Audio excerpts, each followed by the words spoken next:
Hi internet people, as promised I have a Pops chocolate shop shirt on. My friend Brie got this for me for my birthday along with the Jughead hat I wore last week. She also got me some really cool pins, but I haven't figured out exactly how I'm going to fit those into a video. But in this episode of Riverdale was the House of the Devil and some very intense stuff happened. So okay, Archie and Veronica were getting hot and heavy like the whole episode. They even had sex in front of a fireplace on a fur rug in her home. But after they had sex, Archie said, "I love you." And the 4-letter word was dropped and Veronica was not prepared at all. And so this like interesting thing starts occurring because there's like an Archie-Veronica plot and then there's a Jughead-Betty plot. There's also a really tiny Cheryl and Josie plot, which was interesting. So what all happened in all of this, I am going to quickly hit the Josie Cheryl plot because it was really tiny, which sucks because I love both of those actresses, so I'm hoping they get bigger parts as the series progresses, this season at least, because they're actually getting pretty good parts. Josie is getting more fleshed out, which I like a lot. So Josie is back, her voice is back, and Cheryl like goes to give her like an oil massage, and I'm like, I feel like you're doing something weird, Cheryl, because I don't trust her. It feels very like, is whatever happened to Baby Jane? There's some movie that I'm thinking of that's older where it's like, she's like trying to take over someone's identity. I feel like I have the wrong movie. If you know what movie I'm talking about, let me know.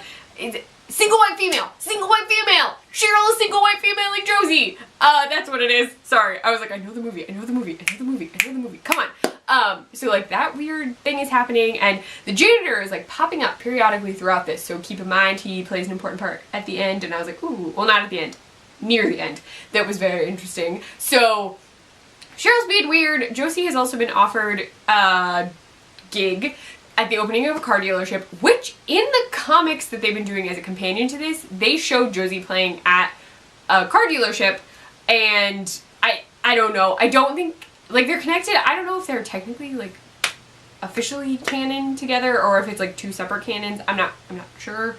If the writers of Riverdale are seeing this, want to let me know, that'd be great. So what's going on with the two of them is Cheryl thinks that's a terrible move. It's very amateur, but Josie really wants to do it because she's being offered a pretty good chunk of money by Reggie, I think, is the one who offers.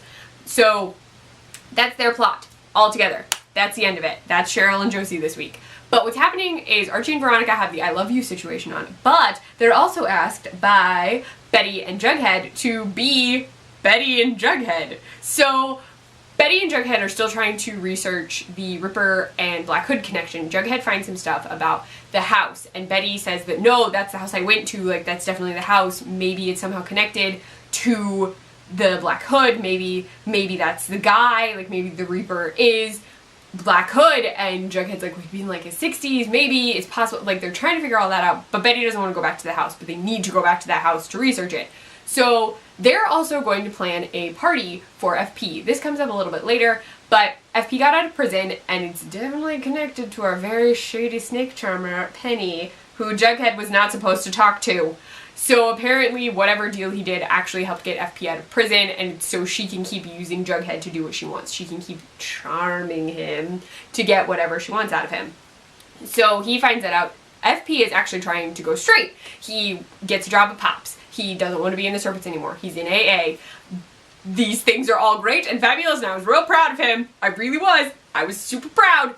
And then Jughead wants to throw him a party. And he wants to like honor his dad because Cheryl flips over the milkshake, FP has to clean it up, and Jughead feels like his dad is being sort of used and abused when he should be honored for the work he's done. So he and Betty decide to plan a party at the White Worm.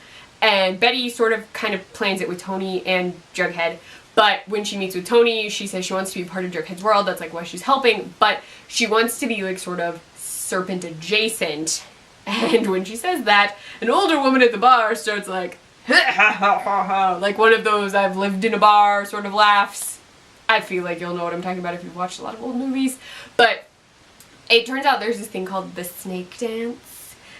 There's also a woman dancing on a pole literally the entire time that I've apparently just not paid attention to in the White Worm, which she knew was, I mean, she had to have been there before, I don't know. There's a snake dance you can do, and Tony's like, it's super misogynistic, I've wanted to outlaw it, but they won't let me. It's a whole big thing. So they're planning the party, which means our joint bughead, cannot actually research. So Archie and Veronica are taking over as bughead. So they're investigating the case. They go to talk to the sheriff. They learn that a former sheriff had all the case files for the Conway murders. That's who the Reaper killed. The Reaper was said to have killed a family of 4, mom, dad, and 2 kids. So they go, the files are missing. Veronica pretends to be like a newspaper person or writing a retrospective. The daughter of the sheriff insists, like, I don't have the files, leave me alone, drove my dad crazy. They have to go to this house. So she and Archie wind up going to the house. This whole time, Veronica is avoiding talking about the I love you situation. She brought it up with her parents, which surprised me because I didn't feel like they were on that sort of like, we talk about deep issues kind of thing. Though Archie talks about it with his dad, which made sense. But I didn't get the whole Veronica talking with her parents about Archie saying I love you. I don't know why. It just felt like she wouldn't talk to them about that. But they go investigating, they find the files, but then Veronica finds that there are 3 sets of initials on the child height chart, and then they go through the files and ba-ba, there's a 3rd Conway kid, JC, Joseph Conway. Then they find out that Joseph Conway was put into witness protection and adopted in Riverdale, and no one knows where he is. But through some work of their own, they go through the yearbooks and they match his face, the face of child Joseph Conway, to another child in a yearbook or a teenager. And it's the janitor, who has a name, and I'm sorry I don't remember it. But Archie, like, chases him down because he runs when they confront him, and then turns out he's definitely not the Reaper or the Black Hood. Jughead said maybe he was the Black Hood. It's a possibility, or even if he didn't know anything. So it was this whole dynamic of maybe he's become a murderer to get back at whoever killed his family, or maybe he's just messed up. Like, no idea. But they confront him. He actually says, no, I saw the guy who killed my family is dead. It was actually one of those, like, intense, the town killed him situations, which I have a theory about. He said he was a traveling preacher con man. He said con man preacher type. And I was like, okay, preacher type. Very interested in religion, you say? So I'm thinking preacher man had a son, which makes Black Hood the son of a preacher man, which would allow them to play that song, son of a preacher man. And he's getting back at Riverdale for the death of his father, but it took him a while to, like, get to that point because it was all hushed up. So I was like, maybe he was waiting until the perfect time. I don't know. But that's my thought. My thought is the Black Hood. Maybe that's it. Maybe that's why I haven't been able to figure it out. Who knows? But they confront him. They still don't know who the Reaper is, not officially. And then there's the party. So they're having the party. Archie is still dealing with the fact that Veronica hasn't said, I love you yet. And he talks to his dad. He says, like, let it go. Give her some space. It's fine. Da-da-da. Be chill. While that's going on, Betty is practicing her sexy dance moves, and Alice is freaking out about her daughter possibly becoming a saint, confronts FP at the diner about it. He tells her to calm down. There's this whole thing. There's still a lot of tension between them. Yeah. So they all wind up at the White Worm. Alice winds up going to watch Betty, which is what FP told her to do, and she's totally dressed like a serpent. Like, she even, like, chats it up with the bartender who, like, knows who she is. She has a tequila. Like, she's all in it. She's enjoying herself. So the party's happening. Archie and Veronica, like, Archie keeps trying to talk to her about it, and then he says, no, it's okay, like, take your time. And she's like, no, thank you for understanding. And then Archie gets super petty and is like, I signed us up to do a duet if you can, like, do that. And, okay, one, he's a jerk in that moment. I'm like, don't tell her it's okay and then get sassy, bro. Just chill out. Then he says, I picked that Donnie Darko song you like, and then they started singing, and it was Mad World by Tears for Fears, and I was like, dude, it made me feel really old, but I really love that song. But they're doing the duet, and then you can tell there's a lot of tension. Veronica actually winds up leaving the stage. Archie chases after her. Then Betty hops on stage, begins singing and stripping. And she's wearing very fancy lingerie and performs a snake dance on a pole to Mad World. Oh, my phone is ringing. Of course my phone is ringing. So yeah, of course it's ringing. Really. Ta-da! I'm back.